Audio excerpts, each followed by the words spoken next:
Hello, mayong adlaw sa tanan. This time ato ang i-visit ato ang farm kay dito mi the other day daghan og hinog nga ato ang sili. Actually ang sili nga intercrop nato siya sa papaya. Nag-start na mi og harvest. Ika third time na namo ni karon nga harvest. Dili pa kay daghan kay pag upaman siya namunga. So this is our third time nga pag-harvest ato ang sili. Makita ninyo niya inikabot na to sa area no, sa kanindot ang mga bunga sa sili nga natay organic nga iabuno ato nga tanom. So kay padulong ta sa farm. So, ang ato ang farm nindot siya kay ang dalan sementado naman siya. Then gikan sa sentro sa Ipil around mga 8 to 10 minutes lang siya maabot na nato by sa travel ngayon ani. Then update po nato ang papaya naguro mga first week of January. Mag-start na to siya og form ka ng yellow nga timailhan nga ready na siya i-pick ang ato ang papaya nga tanom. Makita po na ninyo yun niya inikabot na to sa farm. Karon kuyog na ko ako ang family para mura na lang po nig sort of kuan banding kay kuan po nila dito ang farm para makakita po sila. Do during sa pagtanom kuyog man ni sila. So sa pag-harvest po kuyugon po nato sila. So makita ninyo sa video niya ang ato ang picking time sa bunga sa sili.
Okay, naabot na ta sa tuang area no.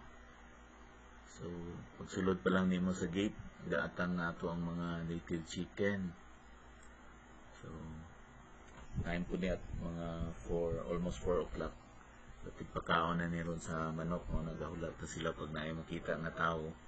Maghulat sila sa pagkaon nga ihatag sa ilaha. So masunod-sunod ang manok no.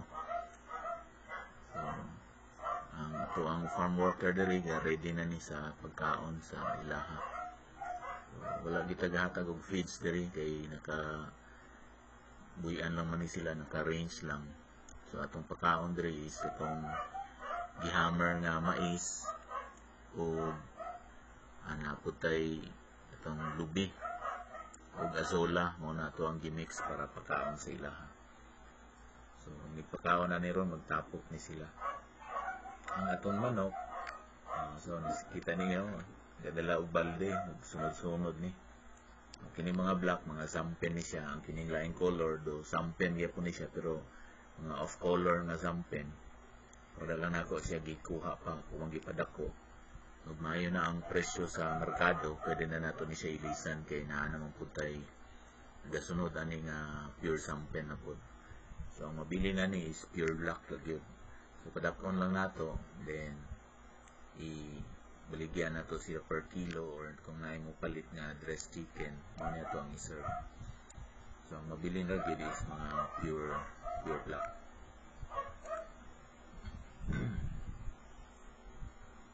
So kita no, ang laki nga dili pa musukol sa ubang laki, pwede pa nato siya buyan. So ang uban nga magsukol na gyud ato gid siyang kanang hiktan. So kini duha ka balde kulang ni sa ilaha. Kada pakaon na ni is tulo ka balde gyud. So imagine nato kung pila ka sako sa mais ato ang mahurot in a month ani para sa pagkaon. So karon December, maayo ang presyo ani siguro mga before Christmas yun maayo ang presyo. So kita ninyo no. So do katawo ni sila magpakaon. Lahi ang sa piso, lahi ang pagkaon sa piso. Kay gamay ra to ato ang gimix nga lubi. Daghan ato mais o azola. So makita niya ninyo dito mga bago na to nga mga material para gamiton for breeding. Kini mga nangabilin na ni start na ni siya og pangitlog. Kay nindot na ron breeding season naman ron December up to ating init kay maayo ang klima. Maayo mag-breed karon kay wala layo sa sakit. Yung uban na ni na mga gipang sipon pero madala-dala ra, madala sa ultim itong painom nato nga concoction. So ang area nato diri kung sa previous nato nga video, so lahi na po ning labas atong gibutang. Ang ato ang gibutang diri is katong pure nga zampen nga gibutangan na mo og marking sa iyang pakok. Tangan nato siya murag wing band, gikat nato nga cable tie, then gibutang sa iyang wings. So nasa isagol nga off color, pero kini siya ang off color kung giingon. For dressed chicken ni siya or for baligya na live. So ang ito man is pure zampen. Mao na itong gamiton nga breeder kuhon pero pila ka bulan gikan karon na po na ang mga itlog. So magstay ni sila diri ang itong mga piso for 2 to 3 weeks. Then buyan na nato sila sa range kay dagko naman Then natin nabilin sa ipil nga lain po ito nga sampen gihapon. So padako na to gamay, then pagpadako na diri na po nato stay for 2 to 3 weeks, then nahiabuyan sa range. So inanara siya ang proseso sa to ang pagpadako. So unya taud-taud mag-start ta og harvest good sa to ang sili. Yan makita ninyo ang sili na to medyo gamay pa to ang makuha kay bago pa man pag start og bunga. 100 plus ka punuan ni siya. Namunga na tanan pero halos tanan namunga pero ilaw pa ang uban. So ano yung kita na to sa uban pud nga dahil nga payag nga manok. So pag napay manok ang palibot di na gid kinahanglan nga dampasan kay malimpyo ra gid siya. Matay ang sagbot, murot og kaon. So kita ninyo wala na kay sagbot. So ato ang sili o papaya ato gid siyang lukop og pukot kay para dili makaon sa manok kay mao ni ampay sa manok pag mahinog na. Murot gina ang sili ang bunga. Kay ambakan gina mga bali pa ang sanga. So mao ni ang net nga gipalit nato sa kabandel. So ato siyang kuan giputos yung pukot. So start na tao harvest diri ato asang itudloan na kini si Depdet kung si Atihana tudloan na to mag tik og sili kanara kini ito ang itanong nato ni sa June, July ang papaya. Then after 3 weeks, 2 weeks ang sili na sa ilalom. So dili ra madisturbo ang papaya. Then magbunga ang sili, mabunga po ang papaya. Okay, naabot tayo mga lugi diri nga mga PCA gipanghatag. Start na nagbunga, mugbo kayo. So maabot tayo ninyo, kita ninyo sa background. So ang ubang papaya na ibunga, uban wala start pa. daghan. So kita ninyo ang sili. So ang pagkat ani medyo langay pataron kay wala pa ka ready og katong net nga ibutang ra sa ilalom para magkat. Putol-putol ra ta direkta. Karon isa-isa pa gyud pagkat nato sa isa din ibutang sa plastic.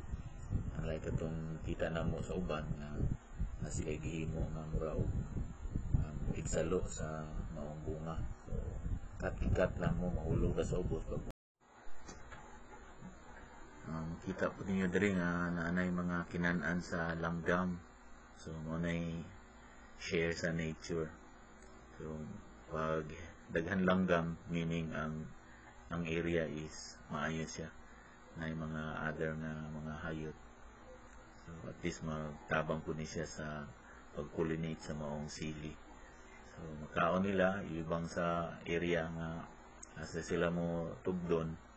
So na po sili nga makuha ang ubang farmer na sa pamaagi sa natural na pamaagi.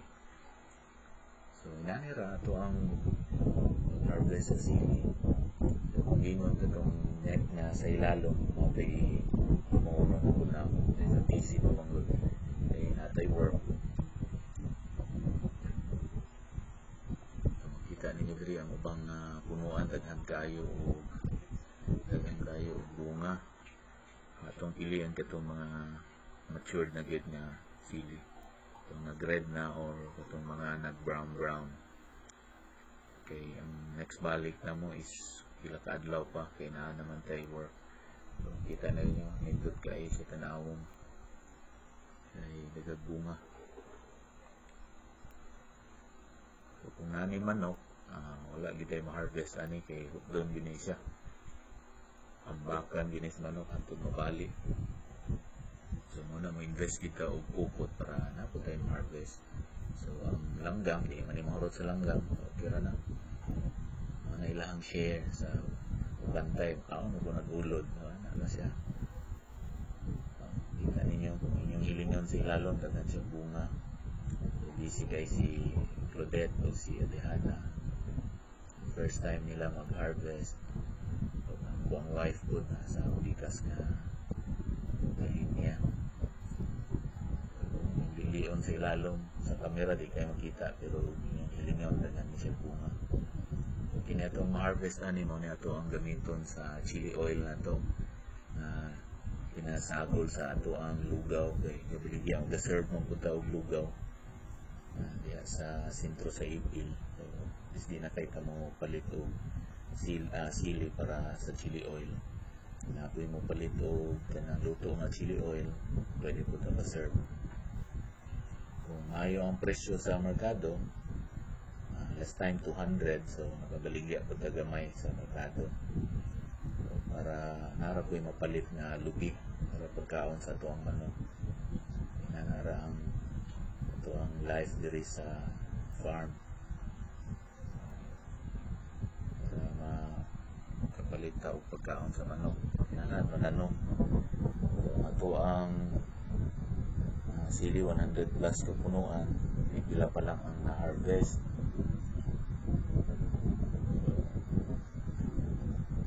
Ang panani na naka-intercrop na siya sa papaya. Ang papaya siguro estimate na to mga January mag-start na niyo form katong yellow kung gingon sa lawas sa bunga. So limailan na siya nga matured na siya then pila ka corner ato nga na yellow pwede na nato ipig ang maong bunga sa red lady papaya.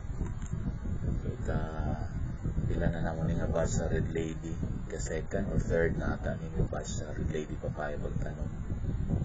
So last time wala may gagamit o plastic mulch. So sige ra mig limpyo kung ay plastic mulch so wala gyud kita ninyo wala kayo sagbot kiniran mga kanal pinagunahan lang po ni sa atong tao dito sa farm so may pa ang papaya. Kita ninyo lahi-lahi sa burma ang bayi daw so pataas ang burma kini lang kini siya na lingin man mo ingon sa uban.